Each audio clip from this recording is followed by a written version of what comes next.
একটা বিশ্বকাপ না খেললে বাংলাদেশের ক্রিকেট ধ্বংস হয়ে যাবে না। Australia, England, West Indies, New Zealand তারাও তো বিশ্বকাপের ম্যাচ বয়কট করেছিল। ওইসব দেশের ক্রিকেট তো ধ্বংস হয়নি। ফলে বাংলাদেশও যদি এই বিশ্বকাপটা না খেলে আমাদের ক্রিকেট শেষ হয়ে যাবে না, ধ্বংস হয়ে যাবে না। এরকম একটা আলোচনাটা শুনছেন না কয়েকদিন ধরে? এরকম একটা হাওয়াটা আপনারা দেখছেন না? যারা এই আলোচনাটা তোলেন এবং এটা বিশ্বাস করেন, তারা হয় ক্রিকেট মূর্খ অথবা তারা ক্রিকেট ধুরন্ধর। ক্রিকেট মূর্খ কারণ কোনো কিছু না জেনে বুঝেই তারা এই হাওয়ার সঙ্গে তাল দেন, আর ক্রিকেট ধুরন্ধর যারা সব কিছু বুঝে শুনে এটা মার্কেটে ছেড়ে দেন, কারণ তারা জানেন যে এই পাবলিককে পরিচালনা করাটা খুব সহজ। কোনো একটা কিছু ছেড়ে দিলেই হলো, অন্ধের মতো সেইটার পেছনে ছুটতে থাকবে। এই রেটরিকটা কি কারণে পুরোপুরি ভুল, পুরোপুরি ওই যে বলছি যে গণ্ডমূর্খের মতো একটা আলোচনা, সেটাই আমি এখানটাতে বলছি। সঙ্গে বাংলাদেশ টি-20 বিশ্বকাপ না খেললে সেইটার যে আসলে প্রভাবটা কত সুদূর প্রসারী হতে পারে, এমন একটা আশঙ্কার কথা আপনাদেরকে আমি বলবো।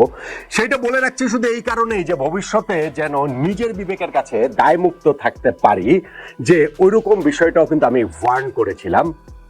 সেই ঘটনাটাও বাংলাদেশ ক্রিকেটে ঘটে যেতে পারে।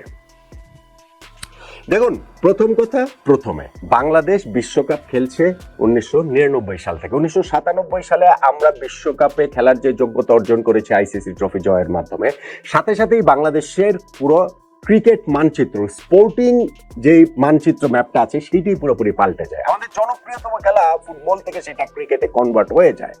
বিশ্বকাপে খেলার মিনিং যে কতটা, সেটা 90s-এর যে কাউকে জিজ্ঞেস করলে বুঝতে পারবেন। এবং সেই যে আমরা আইসিসি ট্রফিতে যেই দিন ওয়ার্ল্ড কাপে খেলা কোয়ালিফাই করলাম, ওই দিনের স্মৃতিটা 90s-এর, সেটা কিড বলুন, 90s-এর যারা তখন তরুণ ছিলেন, যুবক ছিলেন, যেই বয়সে ছিলেন, তাদের কাছে সেই স্মৃতিটা জাগরুক। এখন ধরেন এত বছর পরে এসেও আমরা এই 26-27 বছর বয়সে 16টা বিশ্বকাপ হয়েছে, সবগুলোতে বাংলাদেশ খেলেছে। 7টা ওয়ানডে বিশ্বকাপ, 9টা টি-20 বিশ্বকাপ, সবগুলোতে বাংলাদেশ খেলেছে। এই প্রথমবারের মতো আমরা একটা বিশ্বকাপ মিস করতে যাচ্ছি। ভাই, একটা বিশ্বকাপে খেলার মাধ্যমে বাংলাদেশের স্পোর্টিং ম্যাপ চেঞ্জ হয়ে গেছে। পুরো বাংলাদেশের মানুষ ক্রিকেটে একতাবদ্ধ হতে শিখেছে। এর যে শুধুমাত্র ক্রিকেটীয় সাকসেস দিয়ে যে এটা বিবেচনা করা যায় না, এইটার যে আসলে সোশ্যাল ইম্প্যাক্ট কত বেশি, সেইটা ক্রিকেট ধুরন্ধররা জানেন, ক্রিকেট মূর্খরা জানেন না। এবং সেই ক্রিকেট ধুরন্ধররা এই কারণে এই ইউনিটিটা ভেঙে দিতে চান। একটা ওয়ার্ল্ড কাপে খেলার আগেও বাংলাদেশের ক্রিকেটে গেছে, ডেফিনেটলি গেছে। 1997-এর আইসিসি ট্রফি জয় তো আর হুট করে হয়নি, কিন্তু ওই যে ধাপে ধাপে এগোতে এগোতে তো এই পর্যায়েটা আমরা এসেছিলাম।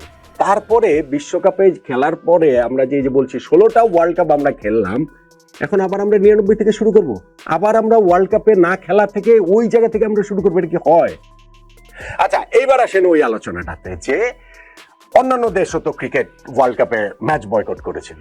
কাম অন ম্যান, 1996 বিশ্বকাপে শ্রীলঙ্কাতে খেলতে যায়নি অস্ট্রেলিয়া, ওয়েস্ট ইন্ডিজ।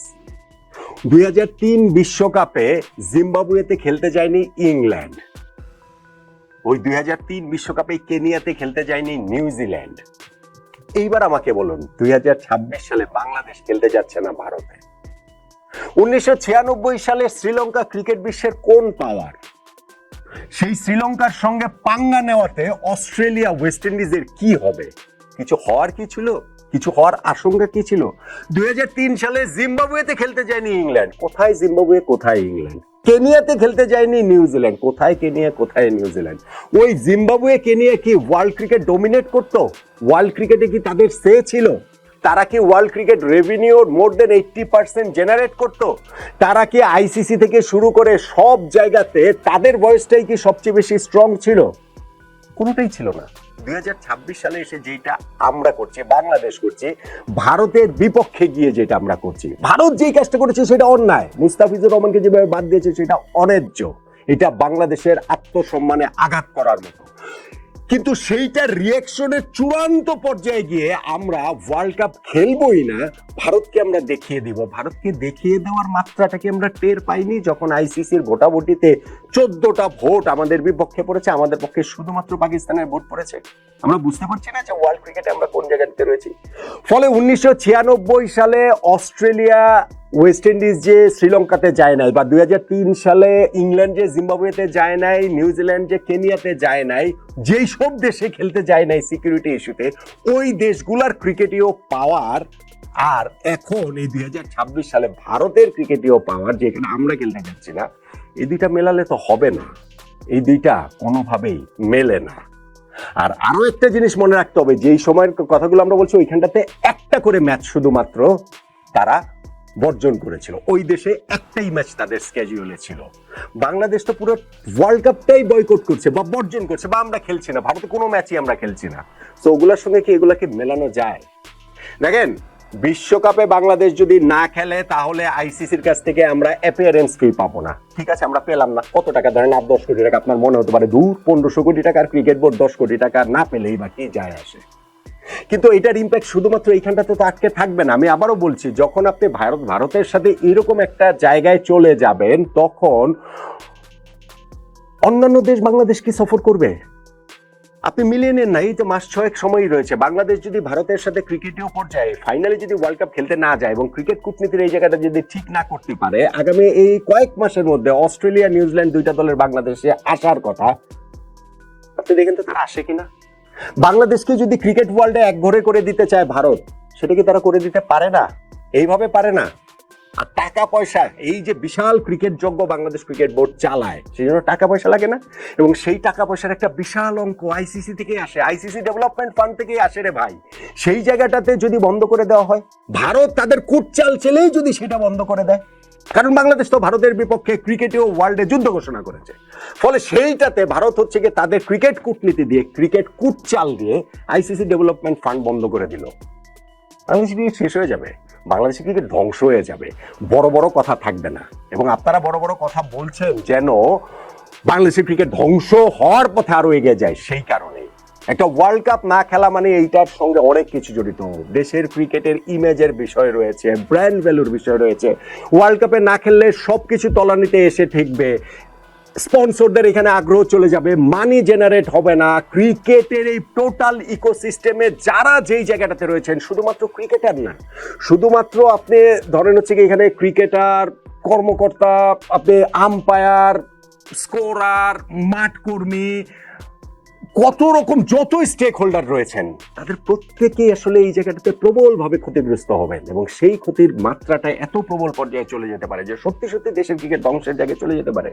এবং আমি শুরুতে এই কথাটা বলছিলাম, সবচেয়ে বড় যে আশঙ্কা সেটা হচ্ছে, আমি ভারতের ওগুলো বাদ দিয়ে দিলাম, ওগুলো তো আলোচনার মধ্যেই নাই যে ভারত এই বছর বাংলাদেশে আসবে না, ভারত বাংলাদেশে আর টুরই করবে না। ভারতের একটা ট্যুর করা, সেটা আর্থিকভাবে কত লাভবান সেটা বাদ দিলাম।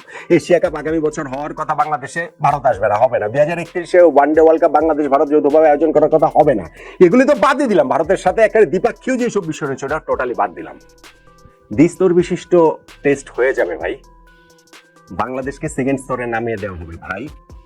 এই চেষ্টাটা অনেক দিন ধরে চলছে ভাই, এবং এইবার যেই সুযোগটা বাংলাদেশই করে দিয়েছে, তাতে সেইটা ইমপ্লিমেন্ট করার বাস্তবসম্মত আশঙ্কাটা আমি দেখতে পাচ্ছি ভাই।